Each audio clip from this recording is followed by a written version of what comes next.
Hi, ನನ್ನ ಚಾನೆಲ್ಗೆ ಮತ್ತೆ ಸ್ವಾಗತ. ಯೌವನದ ಉತ್ಸಾಹದಿಂದ ತುಂಬಿದ ಒಬ್ಬ ಬಾಬಿ ತನ್ನ ದೇವರನ ಸ್ನೇಹಿತನ ಸಹಾಯದಿಂದ ಯೋಗ ಕಲಿಯಲು ಹೋಗಿ ಏಕಾಂತದಲ್ಲಿ ದೊಡ್ಡ ತಪ್ಪು ಮಾಡಿದಳು. ಕಥೆಯ ಕೊನೆಯಲ್ಲಿ ದೇವರು ಸಹ ತನ್ನ ಬಾಬಿಯ ಗಂಡನೊಂದಿಗೆ ಅದೇ ರೀತಿ ಸೇರಿಕೊಂಡು ಬದಲಾವಣೆ ತೀರಿಸಿಕೊಂಡಳು. ಕಥೆಯನ್ನು ಕೊನೆಯವರೆಗೂ ಓದಿ, ರೋಚಕವಾಗಿದೆ. ಬಾಬಿಯ ಹೆಸರು ಲಕ್ಷ್ಮಿ, 38 ವರ್ಷದ ಗೃಹಿಣಿ. ಈಕೆ ಮನೆಯ ಹಿತ್ತಲಲ್ಲಿ ಯೋಗ ಮಾಡುತ್ತಿರುತ್ತಾಳೆ. ಆಗ ಅವಳ ಗಂಡ ರಮೇಶ್ ಇಷ್ಟೊಂದು ಯೋಗ ಮಾಡಿ ಏನಾದರೂ ಆರೋಗ್ಯ ಸಮಸ್ಯೆ ಬಂದರೆ ಆಸ್ಪತ್ರೆಗೆ ಹಣ ಖರ್ಚಾಗುತ್ತದೆ, ಸ್ವಲ್ಪ ಜೋಪಾನ ಮಾಡು ಎಂದು ಸಲಹೆ ನೀಡುತ್ತಾನೆ. ಆಗ ಲಕ್ಷ್ಮೀ, ನೀವು ನನ್ನನ್ನು ಬೆಂಬಲಿಸದಿದ್ದರೆ ಸರಿ, ಆದರೆ ದಯವಿಟ್ಟು ನನ್ನ ಉತ್ಸಾಹವನ್ನು ಹಾಳು ಮಾಡಬೇಡಿ. ನಾನು ಇನ್ನೂ ಯುವತಿಯಂತೆ ಇರಲು ಬಯಸುತ್ತೇನೆ ಎಂದು ಪ್ರತಿಕ್ರಿಯಿಸುತ್ತಾಳೆ. ನಂತರ ಲಕ್ಷ್ಮಿಯ ದೇವರು ಪ್ರಿಯ ವಿಡಿಯೋ ಕಾಲ್ ಮಾಡುತ್ತಾಳೆ. ನಾನು ಮತ್ತು ನನ್ನ ಗಂಡ ಅರುಣ್ ರಜೆಯಲ್ಲಿ ನಿಮ್ಮ ಮನೆಗೆ ಬರುತ್ತಿದ್ದೇವೆ ಎಂದು ಹೇಳುತ್ತಾಳೆ. ಇದರಿಂದ ಲಕ್ಷ್ಮಿ ತುಂಬಾ ಸಂತೋಷಪಡುತ್ತಾಳೆ. ಮತ್ತೊಂದು ದಿನ ಲಕ್ಷ್ಮಿ ಸೌಂದರ್ಯ ಕೇಂದ್ರದಿಂದ ಮನೆಗೆ ಬರುತ್ತಾಳೆ. ನಾನು 4,000 ರೂಪಾಯಿ ಖರ್ಚು ಮಾಡಿ ಸಿಲ್ವರ್ ಫೇಶಿಯಲ್ ಮಾಡಿಸಿಕೊಂಡಿದ್ದೇನೆ. ಈಗ ನಾನು ಹೇಗೆ ಕಾಣುತ್ತಿದ್ದೇನೆ ಎಂದು ಗಂಡನನ್ನು ಕೇಳುತ್ತಾಳೆ. ಆಗ ರಮೇಶ್, ಈ ವಯಸ್ಸಿಗೆ ಇದೆಲ್ಲ ಯಾಕೆ ಅಗತ್ಯ, ಮನೆ ಕೆಲಸಗಳನ್ನು ನೋಡಿಕೊಂಡು ಶಾಂತವಾಗಿರು ಎಂದು ಸರಳವಾಗಿ ಹೇಳುತ್ತಾನೆ. ಲಕ್ಷ್ಮಿ ಅವನನ್ನು ಮಲಗುವ ಕೋಣೆಗೆ ಕರೆಯುತ್ತಾಳೆ. ಆದರೆ ರಮೇಶ್ ಯಾವುದೇ ಆಸಕ್ತಿ ತೋರದೆ ನಿರಾಕರಿಸುತ್ತಾನೆ. ಮಲಗುವ ಕೋಣೆ ಎಂದರೆ ಏನು ಎಂದು ಎಲ್ಲರಿಗೂ ಅರಿವಿದೆ, ವಿವರಣೆ ಬೇಕಿಲ್ಲ. ನೀವೆಲ್ಲ ಬಹಳ ಜಾಣರು ಎಂದು ನನಗೆ ಗೊತ್ತು. ನನ್ನ ಗಂಡ ಸಂಪೂರ್ಣವಾಗಿ ವಯಸ್ಸಾದಂತೆ ಆಗಿಬಿಟ್ಟಿದ್ದಾನೆ ಎಂದು ಲಕ್ಷ್ಮಿ ತನ್ನ ಮನಸ್ಸಿನಲ್ಲಿ ಗೊಣಗುತ್ತಾಳೆ. ನಂತರ ಆಕೆಯ ಸ್ನೇಹಿತ ಕಿರಣ್ ಎಂಬ ವ್ಯಕ್ತಿಯಿಂದ ಮೆಸೇಜ್ ಬರುತ್ತದೆ. ಲಕ್ಷ್ಮಿ ಅವನಿಗೆ ಪ್ರತ್ಯುತ್ತರ ಕಳುಹಿಸುತ್ತಾಳೆ. ಮರುದಿನ ಪ್ರಿಯಾ ಮತ್ತು ಅರುಣ್ ಮನೆಗೆ ಬರುತ್ತಾರೆ. ಎಲ್ಲರೂ ಒಟ್ಟಿಗೆ ಸಂತೋಷವಾಗಿರುತ್ತಾರೆ. ಆ ರಾತ್ರಿ ಪ್ರಿಯಾ ಮತ್ತು ಅರುಣ್ ತಮ್ಮ ಕೋಣೆಯಲ್ಲಿ ಹತ್ತಿರದ ಕ್ಷಣಗಳನ್ನು ಕಳೆಯುವುದನ್ನು ನೋಡಿ ಲಕ್ಷ್ಮಿಯ ಮನಸ್ಸಿನಲ್ಲಿ ಒಂದು ಖಾಲಿ ಭಾವನೆ ಶುರುವಾಗುತ್ತದೆ. ಮರುದಿನ ಅರುಣ್ ಸ್ನೇಹಿತ ಸುರೇಶ್ ಯೋಗ ಮಾಡುವಾಗ ಲಕ್ಷ್ಮಿ ಅವನೊಂದಿಗೆ ಸೇರಿಕೊಳ್ಳುತ್ತಾಳೆ. ಆಗ ಸುರೇಶ್, ಚೆನ್ನಾಗಿಯೇ ಆಯಿತು ಭಾಬಿ, ನನಗೂ ಒಬ್ಬ ಸಾಥಿ ಸಿಕ್ಕಿತು. ಬನ್ನಿ, ನಾನು ನಿಮಗೆ ಕೆಲವು ಯೋಗ ಟಿಪ್ಸ್ ಕೊಡುತ್ತೇನೆ ಎಂದು ಆಕೆಗೆ ಯೋಗ ಕಲಿಸಲು ಆರಂಭಿಸುತ್ತಾನೆ. ಇದರಿಂದ ಲಕ್ಷ್ಮಿಗೆ ದೇವರ ಗಂಡನ ಸ್ನೇಹಿತನ ಕಡೆಗೆ ಆಕರ್ಷಣೆ ಉಂಟಾಗತೊಡಗುತ್ತದೆ. ಮರುದಿನ ಲಕ್ಷ್ಮಿ ಯುವತಿಯಂತೆ ಅಲಂಕಾರ ಮಾಡಿಕೊಂಡು ಸಿದ್ಧಳಾಗುತ್ತಾಳೆ.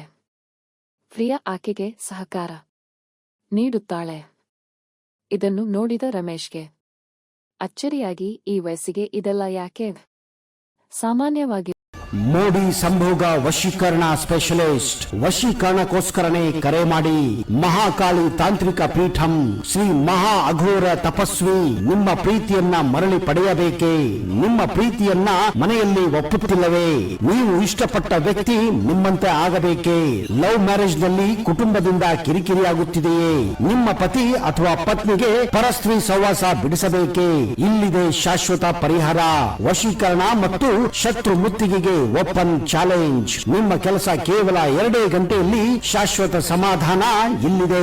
ಕೆಲಸ ಆಗದಿದ್ದಲ್ಲಿ ನಿಮ್ಮ ಹಣ ವಾಪಸ್. ಗುಪ್ತ ಅಘೋರ ವಾಮ ಪದ್ಧತಿಯಿಂದ ಇಲ್ಲಿ ಶಾಶ್ವತ ಪರಿಹಾರ ಗ್ಯಾರಂಟಿ ಎಂದು ಪ್ರಶ್ನಿಸುತ್ತಾನೆ.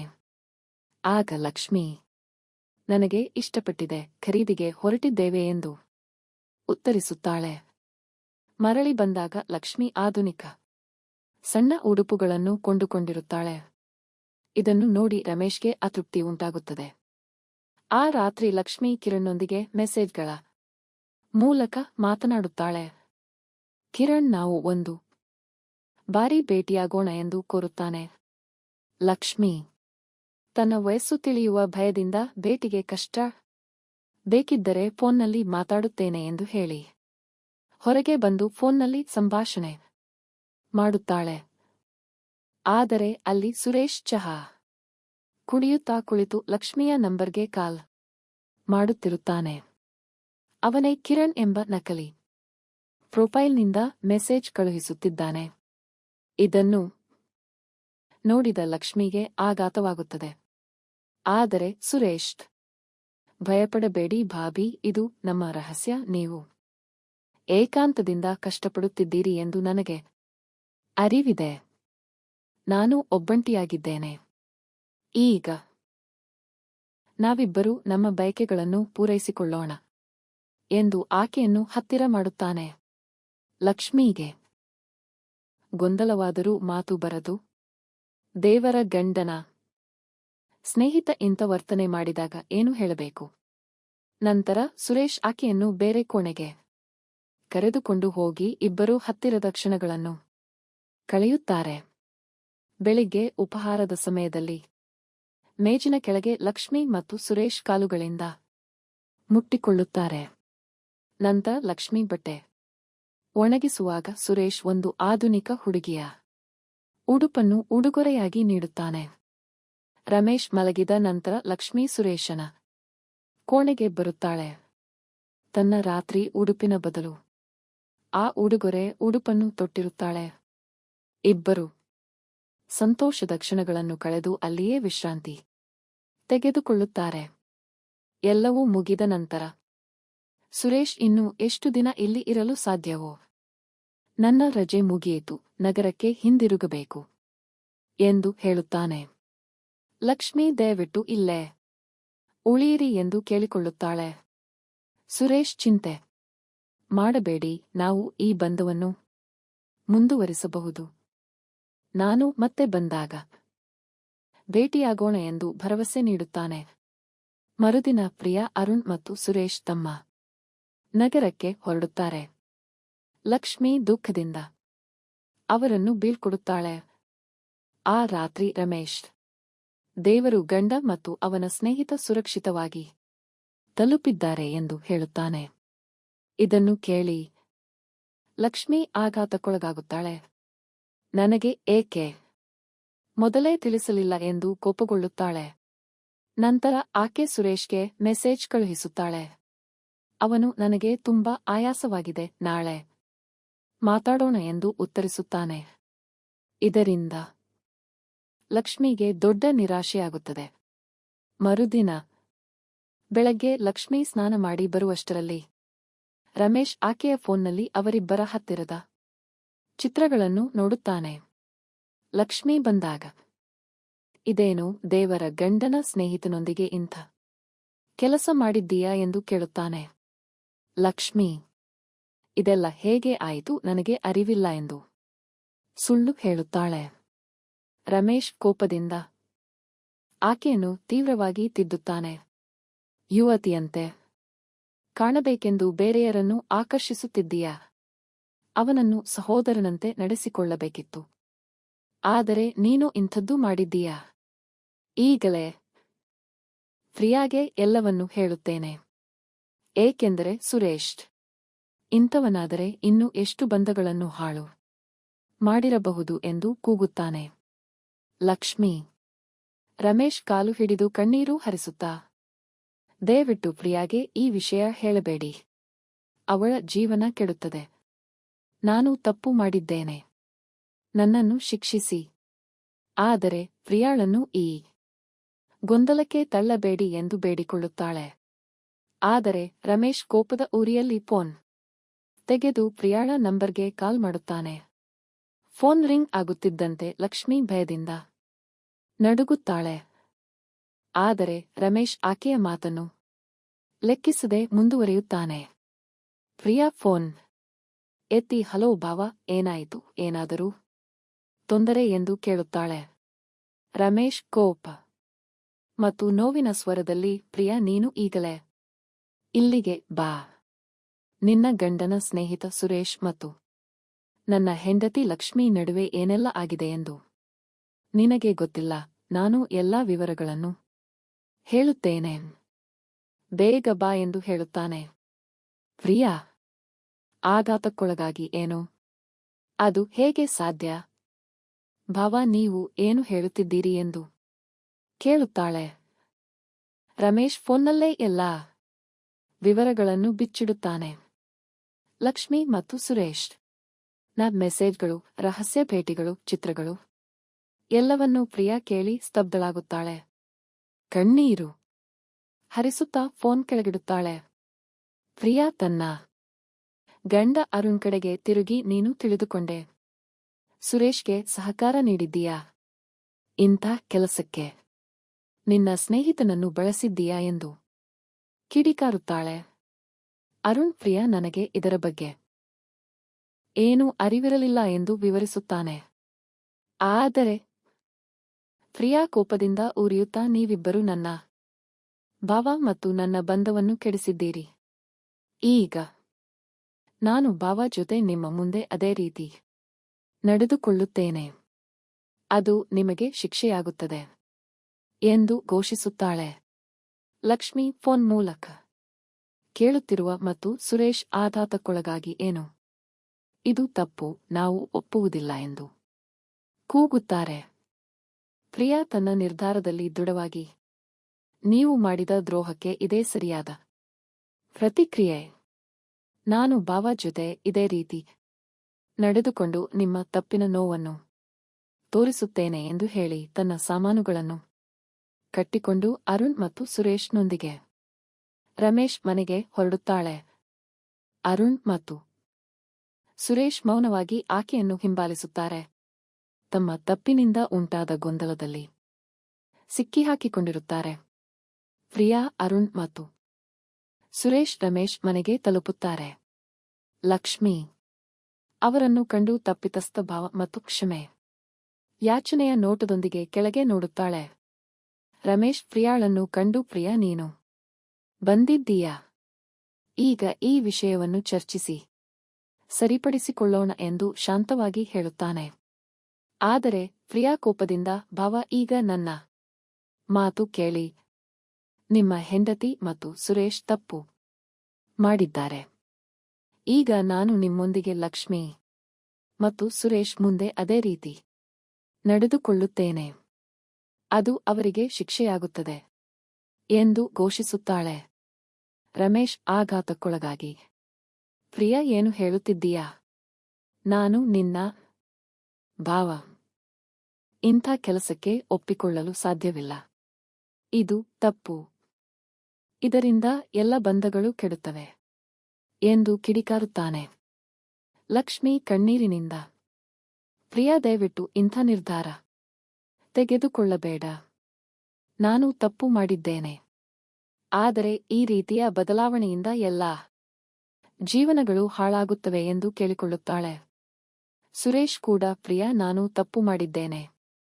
ಆದರೆ ಈ ರೀತಿ ನಮ್ಮ ಬಂಧವನ್ನು ಕೆಡಿಸಬೇಡ ಎಂದು ಬೇಡಿಕೊಳ್ಳುತ್ತಾನೆ. ಪ್ರಿಯಾ ತನ್ನ ಕೋಪದಲ್ಲಿ ಕುರುಡಾಗಿದ್ದಾಳೆ. ಆಕೆ ರಮೇಶ್ ಕೈಯನ್ನು ಹಿಡಿದು, ಭಾವ ನೀವು ಈಗ ಒಪ್ಪಿಕೊಳ್ಳಬೇಕು. ಇವರಿಬ್ಬರಿಗೆ ತಮ್ಮ ತಪ್ಪಿನ ನೋವು ಅರಿವಾಗಲಿ ಎಂದು ಒತ್ತಾಯಿಸುತ್ತಾಳೆ. ರಮೇಶ್ ಮೊದಲು ನಿರಾಕರಿಸಿದರು. ಪ್ರಿಯಾಳ ಕೋಪ ಮತ್ತು ಒತ್ತಡದಿಂದ ಒಪ್ಪಿಕೊಳ್ಳುತ್ತಾನೆ. ಸರಿ ಪ್ರಿಯಾ, ಆದರೆ ಇದು ಎಷ್ಟು ತಪ್ಪು ಎಂದು ನಿನಗೆ ತಿಳಿದಿಲ್ಲವೇ ಎಂದು ಕೇಳುತ್ತಾನೆ. ಪ್ರಿಯಾ, ತಿಳಿದಿದೆ, ಆದರೆ ಇದು ನ್ಯಾಯಕ್ಕಾಗಿ ಇವರಿಬ್ಬರು ನಮಗೆ ಕೊಟ್ಟ ನೋವನ್ನು ಅನುಭವಿಸಬೇಕು ಎಂದು ಜಿದ್ದು ಹಿಡಿದುಕೊಳ್ಳುತ್ತಾಳೆ. ಆ ರಾತ್ರಿ ಪ್ರಿಯಾ ತನ್ನ ಯೋಜನೆಯನ್ನು ಕಾರ್ಯರೂಪಕ್ಕೆ ತರುತ್ತಾಳೆ. ಲಕ್ಷ್ಮಿ ಮತ್ತು ಸುರೇಶ್ ಮುಂದೆ ಆಕೆ ರಮೇಶ್ನೊಂದಿಗೆ ಹತ್ತಿರದ ಕ್ಷಣಗಳನ್ನು ಹಂಚಿಕೊಳ್ಳಲು ತಯಾರಾಗುತ್ತಾಳೆ. ಲಕ್ಷ್ಮಿ ಕಣ್ಣೀರಿನಿಂದ ಕುಸಿದು ಬೀಳುತ್ತಾಳೆ. ಪ್ರಿಯಾ, ದಯವಿಟ್ಟು ಇದನ್ನು ಮಾಡಬೇಡ. ನನ್ನ ತಪ್ಪಿಗೆ ನನ್ನನ್ನು ಶಿಕ್ಷಿಸಿ. ಆದರೆ ಈ ರೀತಿ ಅಲ್ಲ ಎಂದು ಕೇಳಿಕೊಳ್ಳುತ್ತಾಳೆ. ಸುರೇಶ್ ಕೂಡ, ಪ್ರಿಯಾ ಇದು ತಪ್ಪು. ದಯವಿಟ್ಟು ಇದನ್ನು ನಿಲ್ಲಿಸು ಎಂದು ಕೂಗುತ್ತಾನೆ. ಆದರೆ ಪ್ರಿಯಾ, ನೀವಿಬ್ಬರೂ ಇದಕ್ಕೆ ಅರ್ಹರು ಎಂದು ಹೇಳಿ ರಮೇಶ್ನೊಂದಿಗೆ ಒಂದು ಕೋಣೆಗೆ ಹೋಗುತ್ತಾಳೆ. ರಮೇಶ್ ಒಳಗೊಳಗೆ ಈ ಕೃತ್ಯದ ತಪ್ಪನ್ನು ಅರಿತಿದ್ದರು. ಪ್ರಿಯಾಳ ಒತ್ತಾಯಕ್ಕೆ ಮಣಿಯುತ್ತಾನೆ. ಇಬ್ಬರು ಆ ಕ್ಷಣವನ್ನು ಲಕ್ಷ್ಮಿ ಮತ್ತು ಸುರೇಶ್ ಮುಂದೆ ಹಂಚಿಕೊಳ್ಳುತ್ತಾರೆ. ಲಕ್ಷ್ಮಿ ಮತ್ತು ಸುರೇಶ್ ತಲೆ ತಗ್ಗಿಸಿ ತಮ್ಮ ತಪ್ಪಿನಿಂದ ಉಂಟಾದ ನೋವನ್ನು ತೀವ್ರವಾಗಿ ಅನುಭವಿಸುತ್ತಾರೆ. ಆ ಕ್ಷಣದಲ್ಲಿ ಎಲ್ಲರ ಮನಸ್ಸಿನಲ್ಲಿ ತಪ್ಪಿತಸ್ಥ ಭಾವ, ಕೋಪ ಮತ್ತು ದುಃಖದ ಮಿಶ್ರಣವಿರುತ್ತದೆ. ಆ ಘಟನೆಯ ನಂತರ ಮನೆಯಲ್ಲಿ ಭಾರೀ ಮೌನ ಆವರಿಸುತ್ತದೆ. ಪ್ರಿಯಾ ತನ್ನ ಶಿಕ್ಷೆಯ ಯೋಜನೆಯನ್ನು ಪೂರ್ಣಗೊಳಿಸಿದ್ದಾಳೆ. ಆದರೆ ಆಕೆಯ ಮನಸ್ಸಿನಲ್ಲಿ ಶಾಂತಿ ಇಲ್ಲ. ಈಗ ನಿಮಗೆ ಅರಿವಾಯಿತ, ನಿಮ್ಮ ಕೃತ್ಯದಿಂದ ನಾವು ಎಷ್ಟು ನೋವು ಪಡೆದಿದ್ದೇವೆ ಎಂದು ಪ್ರಿಯಾ ಲಕ್ಷ್ಮಿ ಮತ್ತು ಸುರೇಶನ್ನು ಕೇಳುತ್ತಾಳೆ. ಲಕ್ಷ್ಮಿ ಕಣ್ಣೀರಿನಿಂದ, ಪ್ರಿಯಾ, ನಾನು ತಪ್ಪು ಮಾಡಿದ್ದೇನೆ. ಆದರೆ ಈ ಶಿಕ್ಷೆಯಿಂದ ಯಾರಿಗೂ ಒಳ್ಳೆಯದಾಗಿಲ್ಲ. ನಮ್ಮ ಎಲ್ಲರ ಬಂಧಗಳು ಕೆಡುತ್ತಿವೆ ಎಂದು ಹೇಳುತ್ತಾಳೆ. ಸುರೇಶ್ ಮೌನವಾಗಿ, ನಾನು ಎಲ್ಲವನ್ನೂ ಹಾಳು ಮಾಡಿದ್ದೇನೆ ಎಂದು ತನ್ನೊಳಗೆ ಗೊಣಗುತ್ತಾನೆ. ರಮೇಶ್ ತನ್ನ ಮನಸ್ಸಿನಲ್ಲಿ ತಪ್ಪಿತಸ್ಥ ಭಾವದೊಂದಿಗೆ, ಈಗ ಇದೆಲ್ಲ ಮುಗಿಯಿತು. ಆದರೆ ನಾವೆಲ್ಲರೂ ಈ ತಪ್ಪಿನಿಂದ ಪಾಠ ಕಲಿಯಬೇಕು. ಬಂಧಗಳಲ್ಲಿ ವಿಶ್ವಾಸ ಮತ್ತು ನಿಷ್ಠೆಯೇ ಪ್ರಮುಖ. ಇಂಥ ಕೃತ್ಯಗಳಿಂದ ಯಾರಿಗೂ ಸಂತೋಷ ಸಿಗುವುದಿಲ್ಲ ಎಂದು ಹೇಳುತ್ತಾನೆ. ಪ್ರಿಯಾ ತನ್ನ ಕೋಪದಿಂದ ಉಂಟಾದ ಪರಿಣಾಮವನ್ನು ಅರಿತು, ನಾನು ಕೂಡ ತಪ್ಪು ಮಾಡಿದ್ದೇನೆಯೋ ಎಂದು ತನ್ನೊಳಗೆ ಯೋಚಿಸುತ್ತಾಳೆ. ಮರುದಿನ ಪ್ರಿಯಾ, ಅರುಣ್ ಮತ್ತು ಸುರೇಶ್ ತಮ್ಮ ನಗರಕ್ಕೆ ಮರಳುತ್ತಾರೆ. ಲಕ್ಷ್ಮಿ ಮತ್ತು ರಮೇಶ್ ತಮ್ಮ ಬಂಧವನ್ನು ಮತ್ತೆ ಬಲಪಡಿಸಲು ಪ್ರಯತ್ನಿಸುತ್ತಾರೆ. ಆದರೆ ಎಲ್ಲರ ಹೃದಯದಲ್ಲಿ ಒಂದು ಗಾಯದ ಗುರುತು ಉಳಿದಿರುತ್ತದೆ. ಕತೆಯು ಎಲ್ಲರಿಗೂ ಒಂದು ಪಾಠ ಕಲಿಸುತ್ತದೆ. ವಿಶ್ವಾಸ ಮತ್ತು ಪ್ರಾಮಾಣಿಕತೆ ಇಲ್ಲದೆ ಬಂಧಗಳು ದುರ್ಬಲವಾಗುತ್ತವೆ ಮತ್ತು ಬದಲಾವಣೆಯಿಂದ ಯಾವ ಸಮಸ್ಯೆಯೂ ಬಗೆಹರಿಯುವುದಿಲ್ಲ. ಕತೆ ಇಲ್ಲಿಗೆ ಮುಗಿಯುತ್ತದೆ. ಕತೆ ಇಷ್ಟವಾಯಿತೆ? ಲೈಕ್, ಶೇರ್, ಕಮೆಂಟ್ ಮಾಡೋದನ್ನು ಬಿಡಬೇಡಿ. ಇನ್ನಷ್ಟು ಆಸಕ್ತಿಕರ ಕತೆಗಳಿಗಾಗಿ ನನ್ನ ಚಾನೆಲ್ ಅನ್ನು ಸಬ್ಸ್ಕ್ರೈಬ್ ಮಾಡಿಕೊಳ್ಳಿ. ಮೋಡಿ ಸಂಭೋಗ ವಶೀಕರಣ ಸ್ಪೆಷಲಿಸ್ಟ್. ವಶೀಕರಣಕ್ಕೋಸ್ಕರನೇ ಕರೆ ಮಾಡಿ. ಮಹಾಕಾಳಿ ತಾಂತ್ರಿಕ ಪೀಠಂ ಶ್ರೀ ಮಹಾ ಅಘೋರ ತಪಸ್ವಿ ನಿಮ್ಮ ಪ್ರೀತಿಯನ್ನ ಮರಳಿ ಪಡೆಯಬೇಕೇ? ನಿಮ್ಮ ಪ್ರೀತಿಯನ್ನ ಮನೆಯಲ್ಲಿ ಒಪ್ಪುತ್ತಿಲ್ಲವೇ? ನೀವು ಇಷ್ಟಪಟ್ಟ ವ್ಯಕ್ತಿ ನಿಮ್ಮಂತೆ ಆಗಬೇಕೇ? ಲವ್ ಮ್ಯಾರೇಜ್ ನಲ್ಲಿ ಕುಟುಂಬದಿಂದ ಕಿರಿಕಿರಿಯಾಗುತ್ತಿದೆಯೇ? ನಿಮ್ಮ ಪತಿ ಅಥವಾ ಪತ್ನಿಗೆ ಪರಸ್ತ್ರೀ ಸಹವಾಸ ಬಿಡಿಸಬೇಕೇ? ಇಲ್ಲಿದೆ ಶಾಶ್ವತ ಪರಿಹಾರ. ವಶೀಕರಣ ಮತ್ತು ಶತ್ರು ಮುತ್ತಿಗೆಗೆ ಓಪನ್ ಚಾಲೆಂಜ್. ನಿಮ್ಮ ಕೆಲಸ ಕೇವಲ 2 ಗಂಟೆಯಲ್ಲಿ ಶಾಶ್ವತ ಸಮಾಧಾನ ಇಲ್ಲಿದೆ. ಕೆಲಸ ಆಗದಿದ್ದಲ್ಲಿ ನಿಮ್ಮ ಹಣ ವಾಪಸ್. ಗುಪ್ತ ಅಘೋರ ವಾಮ ಪದ್ಧತಿಯಿಂದ ಇಲ್ಲಿ ಶಾಶ್ವತ ಪರಿಹಾರ ಗ್ಯಾರಂಟಿ.